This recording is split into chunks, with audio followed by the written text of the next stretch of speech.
minutes of the regular meeting of January 25th, 2022. Do I have a motion? Ms. Revolus moves.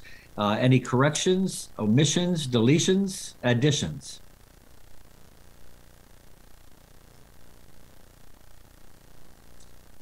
Seeing none, all in favor of approving the minutes as submitted?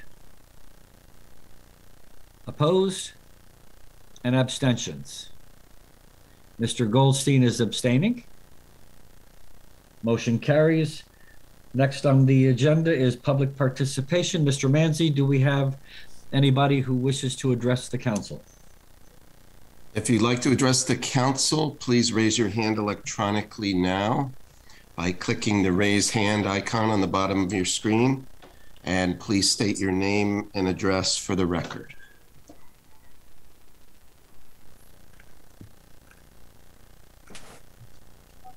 I do not see anyone raising their hand, Mayor Rilling. Thank you. I understand Ms. Alterman has correspondence she wishes to read into the minutes. Yeah, I have several. I do not have addresses, so should I just say the person's name? Sure, yep. Okay. Daisy Sebastian. Hello, BOE and Common Council. I am a parent of 4 children attending NPS Silvermine in West Rocks. I am writing to share my point of view and opinion regarding the plans for the new NHS. I think we can all agree that option A is absolutely not an option that can be considered.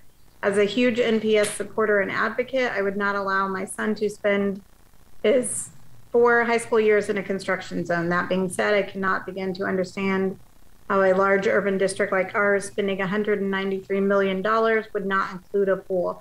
This is unacceptable. Where would our swim team practice, as well as the many children throughout Norwalk that participate in rec swimming? This is a problem that must be resolved. Thank you for your time, Daisy Sebastian. Since this is a little bit different format, we'll kind of extend the rules a little bit. We normally just allow things that are on the agenda to be spoken at public participation, but how many more do you have? Oh, I have several. That's why I checked. Are they all about the school? I wasn't sure what to do. Are they all about the school? Yep. All right, I think we're going to be taking that up so we can save those for the record, and Okay. You can submit those to the city clerk. Okay. Does any other council person have any correspondence they wish read into the minutes? Okay, seeing none. Ms. Dixon, do you have any? You're on mute. No, not the city clerk's office. Okay, thank you. Okay, so public participation will close. Next item on the agenda, resignations and appointments. There are no resignations, and I will be putting forward Mr. Thomas Farkas for appointment to the Zoning Board of Appeals. Do I have a motion? Mr. Keegan moves. Any comments? Mr. Keegan. Thank you, Mayor. It's my honor to put Mr. Farkas's name for consideration for Zoning Board of Appeals. I'm looking at his resume. It's extensive. He has accomplishments, a long list of community investment undertakings, experiences, as well as education. I would like to thank him for putting his name in for consideration, and it is my honor to do so. Thank you. Thank you, Mr. Keegan. Any further comments? So therefore, all in favor of Mr. Thomas Farkas for the Zoning Board of Appeals? Opposed? Abstentions? Motion carries unanimously. I see Mr. Farkas is here. Thank you, sir, for your willingness to serve this community. We truly appreciate it. You're welcome. And if you will contact Ms. Dixon, the city clerk, she'll make arrangements to administer you the oath of office. Great. Thank you, Mayor. Thank you. Next item on the agenda, Mayor's remarks. I have just one remark, and then I know that after my remarks, Mr. Burnett has asked if he could make a comment of his own. So my remarks surround Black History Month for February 2022. Whereas February, and I have a proclamation that I'll be reading. Whereas February is officially designated as Black History Month, and it is the time to emphasize the contributions of African Americans to the history of the United States. And whereas Black History Month will be celebrated throughout the United States with programs and activities that recognize and raise awareness of the many accomplishments of African Americans and to honor their heritage and culture. And whereas African American leaders have contributed significantly to the growth of our nation through their proud and noble culture, rich in education, government, science, art, and music. And whereas during the month of February, we will recognize the hard work, dedication, and contributions of African Americans and honor the many leaders who have enriched our heritage, such as Martin Luther King, Rosa Parks, Coretta Scott King, Harriet Tubman, and so many, many more throughout our history. Now, therefore, I, Harry W. Rilling, Mayor of the City of Norwalk, Connecticut, do hereby proclaim the month of February 2022 as Black History Month in Norwalk, and in doing so, ask all residents to recognize the valuable role the African Americans have played in the history of our nation. In witness whereof, I've set my hand and caused the seal of the City of Norwalk to be affixed on this 8th day of February 2022. Mr. Burnett. Thank you, Mayor. Black History Month, traditionally celebrated in the month of February since 1926, originated from Black History Week. The month of February was selected for this remembrance in honor of Abraham Lincoln and Frederick Douglass, two key figures in the history of Black Americans who have birthdays in the month of February. This week-long celebration was proposed by Carter G. Woodson to mark a time to honor African Americans and celebrate their achievements throughout history. Dr. Woodson, a Harvard-trained historian and the second African American after W.E.B. Du Bois to obtain a PhD degree from Harvard University. During the 1960s and the Civil Rights Movement, this week-long celebration was extended to a month-long observance in several cities and across various college campuses. Finally, in 1976, this celebration was officially recognized and became an observance lasting a month to make all Americans realize and develop an awareness of the struggles for freedom and equal opportunities that African American communities have endured for a very long time.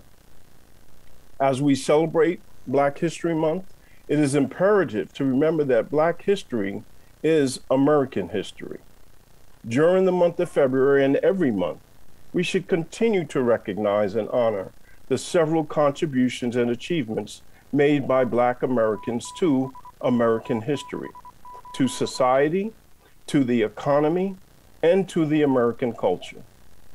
We must continue to lift up the importance of intergenerational dialogue to honor our past heroes, celebrate our current leaders and achievements, and commit ourselves to further eliminate institutional barriers, which will make a positive impact for us all.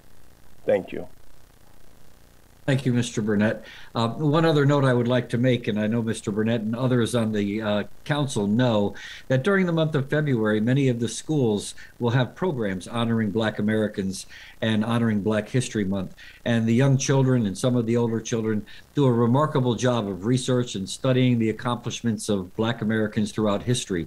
It's quite nice to see young people and how they learn and how they interact with each other. So if you get invited, I would strongly, and you probably will, I would strongly encourage you to attend at least one of these and show support for Black History Month as well as our young people.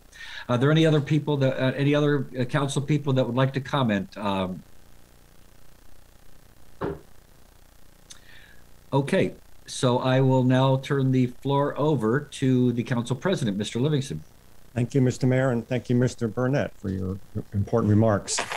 Before we go to the consent calendar, I want to announce the formation of two ad hoc committees. The first is an ad hoc sustainability and resiliency committee to be headed by Ms. Shanahan which will advise the council on its discussion and actions related to clean energy, resiliency, and conservation efforts in the city. The first order of business for this committee will be to work with the mayor's office to conduct a community resilience building workshop offered through the Nature Conservancy's Technical Assistance Program in partnership with Sustainable Connecticut. The other committee is an ad hoc affordable housing committee to be chaired by Mr. Burnett. This committee will advise the council on its discussion and actions regarding affordable housing in the city, including as required to ensure compliance with recent changes in Connecticut law, and to bring forward issues, concerns, and recommendations to any body established to prepare an affordable housing plan for the city as required under that law.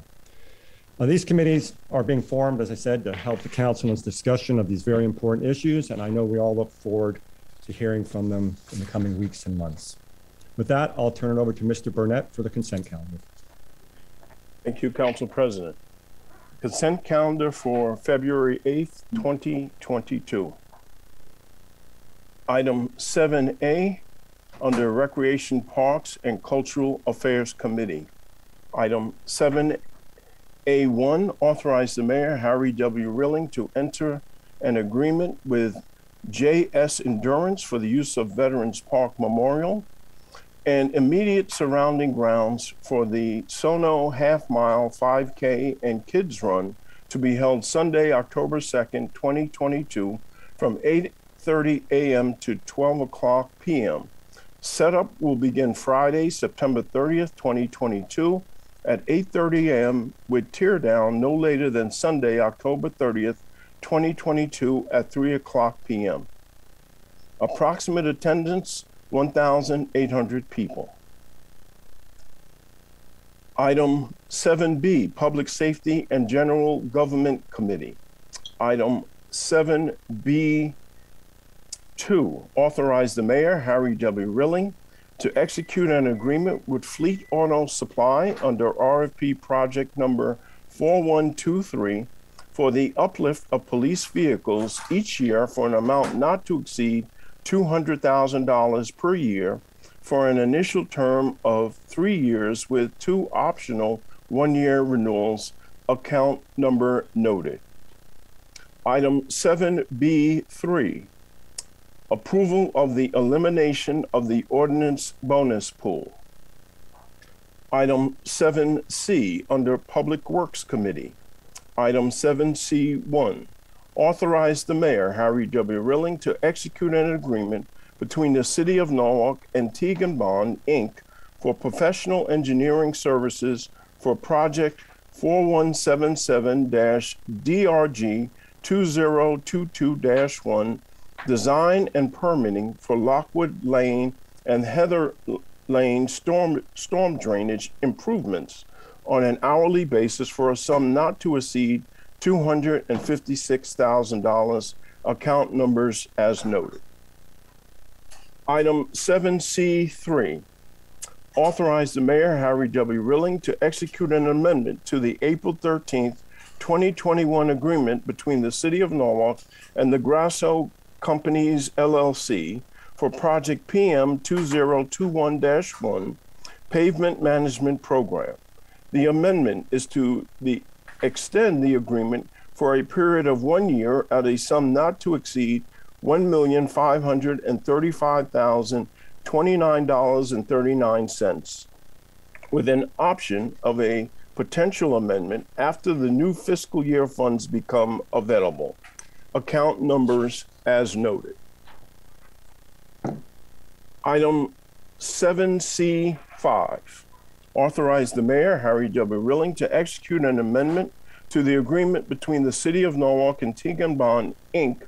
for construction, inspection, and observation services to extend the agreement of the first 2 optional additional terms of 1 year billable on a hourly basis for an amount not to exceed $200,000, account numbers as noted. Item 7D, Land Use and Building Management Committee. Item 7D1A, authorize the mayor, Harry W. Rilling, to execute an agreement with Gill & Gill Architects, LLC, to provide architectural design services for the Nathan Hale and West Rocks bathroom renovation projects for a total not to exceed $19,440, account number as noted. Item 7D1B, authorize to establish a contingency for additional services as may be required for a total amount not to exceed $5,000, account number as noted. Item 7D2A, resolved that the Norwalk Land Use and Building Management Committee is hereby established by the Building Committee with regard to the Rowayton Middle School asbestos abatement project. Item 7D2B, resolved that the Norwalk Common Council hereby authorizes at least the preparation of schematic drawings and outline specifications for the Rowayton Middle School asbestos abatement project. Item 7D2C, resolved that the City of Norwalk Common Council authorize the City of Norwalk Board of Education to apply to the Commissioner of Administrative Services and to accept or reject a grant for the Rowayton Middle School asbestos abatement project. That completes the consent calendar for today, February 8th, 2022. Thank you, Mr. Burnett. I'll now call for a vote on the consent calendar as read. All in favor, please indicate by raising your hand. Are there any opposed? Any abstentions? The consent calendar passes unanimously. Mr. Mayor, before I pass it on to you, Ms. Johnson wants to make a comment. Oh, thank you, President Livingston. Many of you may notice shades of orange in your Zoom boxes this evening on the council. We are participating in today, which is Wear Orange for Awareness on Teen Dating Violence Awareness Month, which is the month of February. And it's a national campaign dedicated to raising awareness about teen dating abuse. And the theme for this year is Talk About It. There's workshops and a free parent resource guide available on dvccct.org. That's Domestic Violence Crisis Center. Thank you very much, President Livingston, for that. And we have our orange on in support. Thank you, Ms. Johnson. And back to you, Mr. Mayor. Thank you, Mr. Livingston.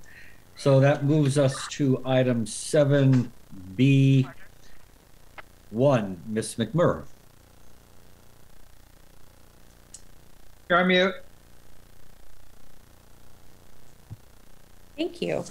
Under Public Safety and General Government Committee, we authorize the purchasing agent Sharon Connors to execute the purchase order on behalf of the Police Department to MHQ Inc.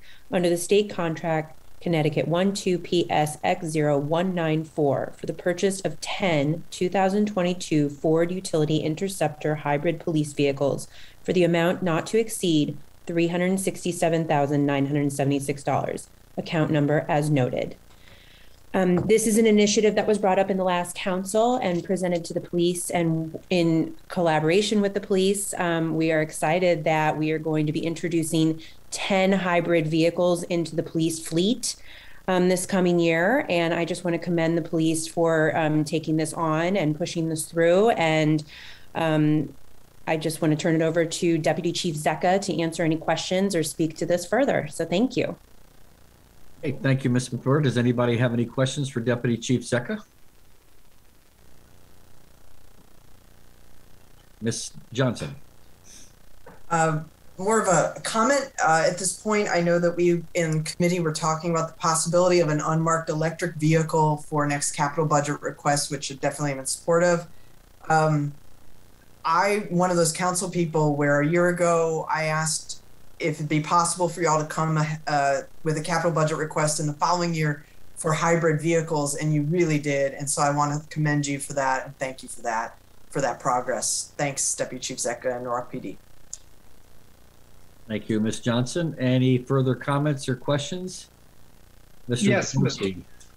And just to add one thing to what Ms. McMurray and Ms. Johnson said, one of the things that came up in the most recent public safety and government meetings was that the police department was open to exploring further ways to make the fleet more climate sustainable oriented and work in looking into exploring items such as electric vehicles in the future. I was a really productive meeting, and I really was heartened by the police department's investment and engagement on this issue, and I look forward to working with them in the future on that. And I know I'm not the only one who feels that way. Thank you, sir. And Mr. Keegan. Yeah, I can understand, being a police officer my entire adult life, I was a bit skeptical, but I want to congratulate Chief Zecca and Chief Gaholwick for convincing me that this is the right move, a good move, and I'm very proud to have been a small part of that. Thank you very much, Chief, for moving this forward. Thank you. Any further comments or discussion? Ms. Najilski-Eichner. Thank you, Mr. Mayor. Just very briefly, I also want to add my thanks and congratulations. It's really exciting to see the department jumping on this opportunity. And given the budget context that we have been already talking about a little bit, I want to further add our excitement as the council is beginning to dive into this about the possibility of this really ultimately being a fiscal value to the city as well, from the reduction in gas costs and maintenance costs. And we're just very grateful to the department, given the number of cars in the fleet, that they're really leading the way for us. Building, I should also acknowledge, though, on a number of other departments who have started transition to hybrid. It's something that I think the city in general is really modeling, and I'm very proud of the work that has been done and very excited to participate in it. Thank you. Further comments? This is, again, I want to add my thanks to the police department for the research and what they've done. This is just another example of the city of Norwalk looking for ways to be green. And it's a responsibility we all have.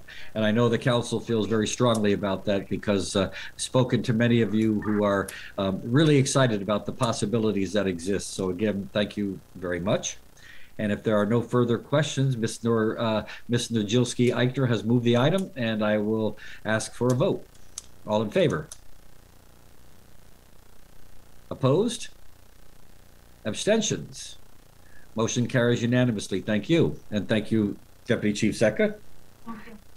Next item on the agenda, Public Works, item 7C2, Ms. Smith. Yes, thank you, Mayor. I'd like to move the item and speak to it briefly, if I may.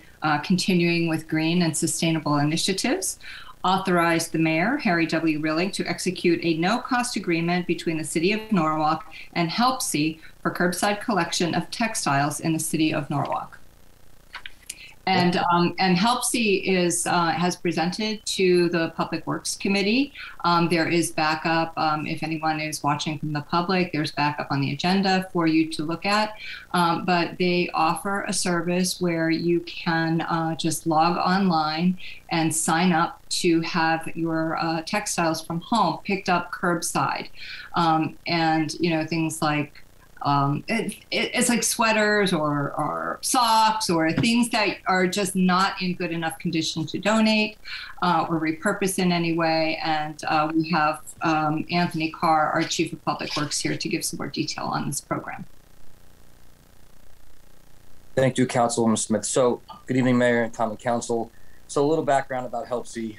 They are the largest textile company in the Northeast. They provide services all the way down from South Carolina up to Vermont and Westchester County. They've also worked with the city of Stamford. They have 3 warehouses where basically they sort through once they collect the textiles in Massachusetts, New Jersey, and New York.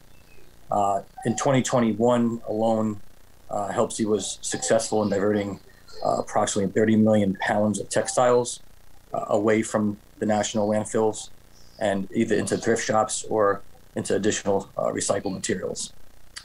This is a zero-cost agreement, and in fact, this agreement is a revenue generator for the city.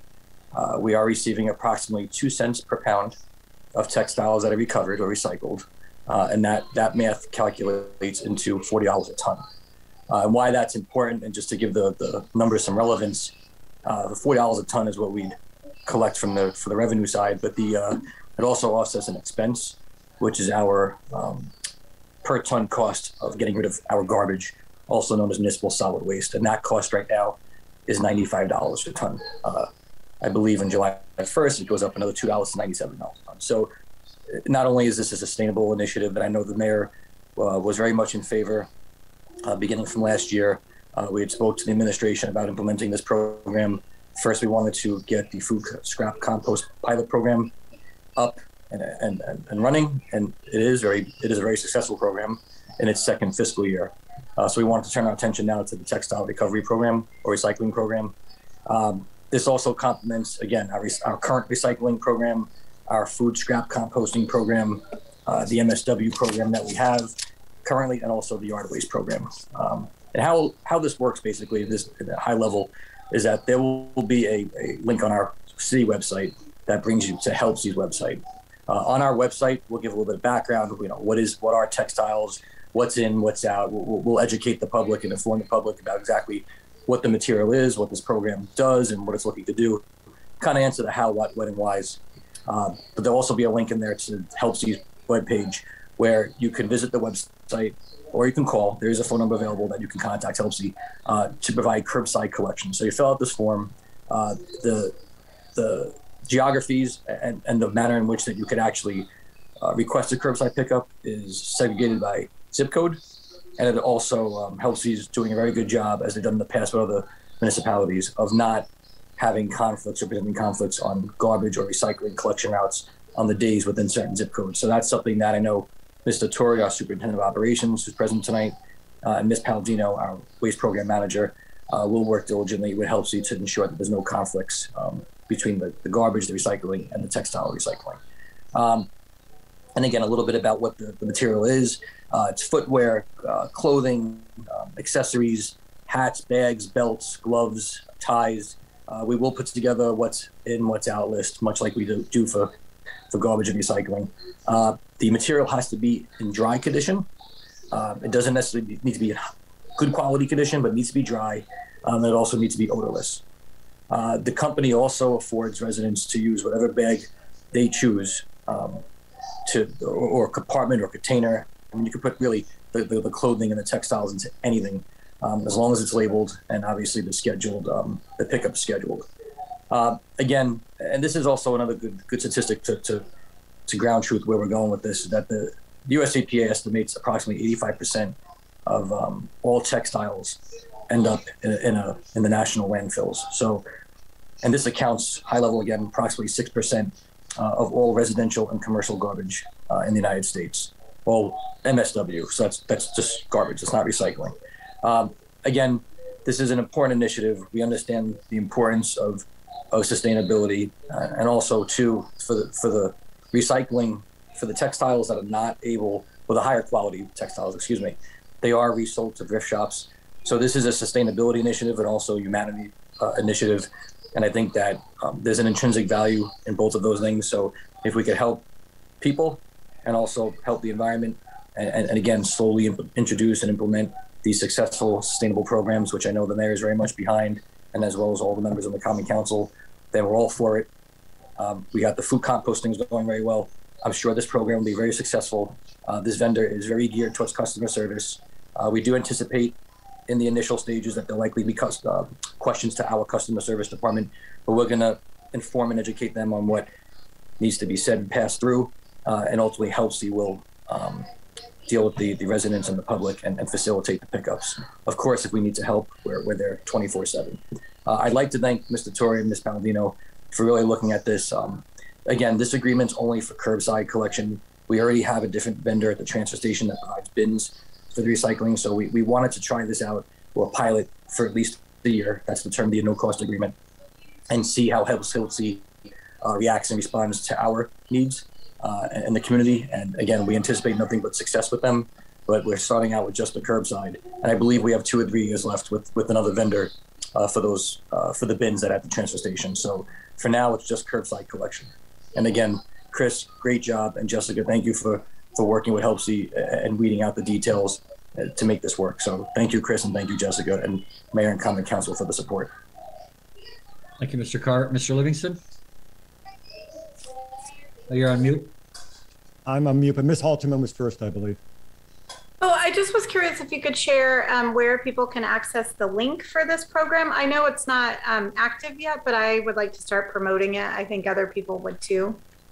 Sure. What I'll do is after the meeting, I'll send the actual link to everybody on what page it'll be on. So it'll be on the DPW operations webpage in the one of the waste program links. It's not there yet, but it will be in the DPW operations, one of the waste program links. Maybe we'll create a separate web page just for the textile collection. And then on that web page, there'll be a custom link to HelpSea's webpage where the resident can actually fill out the form, go to the pull downs, and select a curbside collection. Thank you. That's great. You're welcome. Mr. Livingston? Thank you. Just first a question, then a comment. So, Mr. Carr, I believe we talked about it being a program commencing around in April, maybe, hopefully around birthday. Is that correct? Maybe just want to be. Yes, Mr. President. So from the date of the execution of the contract, so following this meeting, it'll take the law department 10 to 14 days to generate the contract. We then have to provide it to HelpSea to execute. So upon contract execution and agreement, the program can be launched within 6 to 8 weeks. So that would place us strategically before Earth Day. Great, thank you. And I just want to commend you, Mr. Carr, Ms. Palladino, and Mr. Torrey for this. I mean, I'm really impressed and really thankful that you guys have taken on these type of initiatives. We just did as you mentioned, the food waste, which is, as you said, has been very successful. I look forward to this being successful as well. And I really appreciate it and thankful for the attention you're putting to reducing our waste stream. Not only is it important to the world, Connecticut, us as citizens, it's also important to our bottom line. And as you pointed out, we're going from a cost to a potential gain. So I think it's a win-win-win, and thank you all for all your efforts. Any further comments? Don't see any. So Ms. Najilski-Eichner has moved this forward. I'm sorry, Ms. McMurr has, wait, where am I? Ms. Smith has moved this forward. So all in favor? Any opposed? Any abstentions? Thank you. The motion carries unanimously. Now, Ms. Smith, again, item 7C4. Yes, thank you, Mayor. Authorize the Mayor, Harry W. Rilling, to execute any and all necessary documents for the National Fish and Wildlife Foundation 5-Star and Urban Waters Restoration Grant related to the City of Norwalk participation as a partner in the grant. And I would like to turn this over to Ms. Shanahan to introduce the item because she really was behind this effort along with the DPW crew. So Ms. Shanahan, go ahead. Thank you. Chair. Yes, well, I really should start by saying thank you to Anthony Carr. Paul Sotnick is also here. Nick Roberts, who at the time we applied for this grant, was the Park and Recs director. And they were really terrific partners. We couldn't have done this, couldn't have gotten this grant without them. We applied to the National Fish and Wildlife for a $50,000 grant for the greening of the area from Woodward Park all the way to Oyster Shore Park. And we're going to be doing some cleanups. We're going to be adding 10 trees. That's what the city's contribution is. And there's other educational outreaches. This is a really great combination of not-for-profits and the city combining together to do good work in Norwalk. This grant was applied for by the Norwalk Land Trust and the Norwalk River Watershed Association. Louise Washer, who was my partner in this. Highstead is going to be our program director, and there was other partners as well within the city, including the Norwalk Tree Alliance, the Rowayton Library, and other community volunteers. So it was a great group effort. We could not have done it, could not have gotten this $50,000 grant without DPW and Park and Rec's participation. What I love about working with them is when I come to them with these crazy ideas, they always start with yes, and then somehow we find a way to get it done. So thank you very much, Anthony and Paul and Nick, wherever you are right now, for saying yes to this one. And we're delighted to add $50,000 to the bottom line, basically for more greening of Norwalk. Thank you for giving us the opportunity to talk about it. Thank you, Ms. Shanahan. Mr. Livingston. Yeah, I just want to point out that as Ms. Shanahan was giving in the thank yous, I want to thank Ms. Shanahan because it would not have been possible without her. All her work before she was even elected. So It's much appreciated, and it's going to greatly benefit the city. And I'll just point out that the three items we've been speaking about today, all with the hybrid cars, the waste reduction, and now the trees, all I think demonstrate pretty clearly this council's focus and commitment on sustainability. So I think that's great. And thank you, Ms. Shanahan and Mr. Carr and your team for this as well. Thank you. Ms. Young. Thank you, Mayor. Paul or Anthony or Vanessa, so I know we've talked about the tree canopy in Norwalk as being, lesser than our surrounding towns. And I know that we've had a lot of conversations and good work around trying to change that. So do we have any idea, with all the grants that we've received and the plantings that we plan to do and have done, what that percentage of increase will be, or what's our target for the increase in our tree canopy, specifically in South Norwalk, because I think that's where the numbers were the lowest. Do you have any idea, or are we about that? So, Councilmember Young, the only thing I could offer is that I don't have the statistics readily available in front of me. Mr. Sotnick may, but I know that the city has commissioned under Economic Community Development, specifically TMP, the formation and development of a tree management plan, and that tree management plan will be prepared by an outside consultant, but there'll be interdepartment review. So all the pertinent departments like your development agency, DPW, TMP, will all have input on exactly what the current state of the existing tree program is. But what the consultant will do, since they have the resources, is they will measure basically our existing tree canopy, which I know there's estimates that I will defer to Paul to better articulate. But the bigger picture, the higher level, is that we have an outdated tree management plan, but this revised and new plan, much like the updated Recreation and Parks Master Plan, will basically be a tree canopy master plan. And it's gonna identify what the existing tree canopy percentage is approximately, right, within the right of way. I don't know if that plan will go into the private portion, which I know Councilmember Shanahan's interested in, Mr. Livingston, and rightfully so.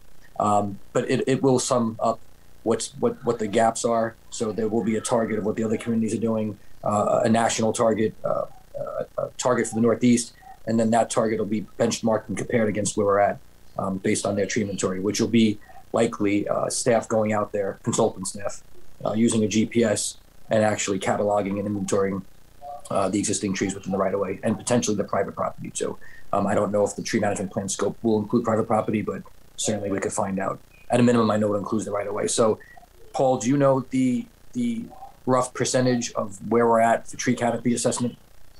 Depending upon the various studies that you look at, it could be in the 30s, and we'd like to see if we can get it up into the 50s or 60s at some point and just keep on going with the plantings that we are doing. Thanks to the Common Council and the capital budgets that we've gotten in the last few years, we've been able to plant more and more trees.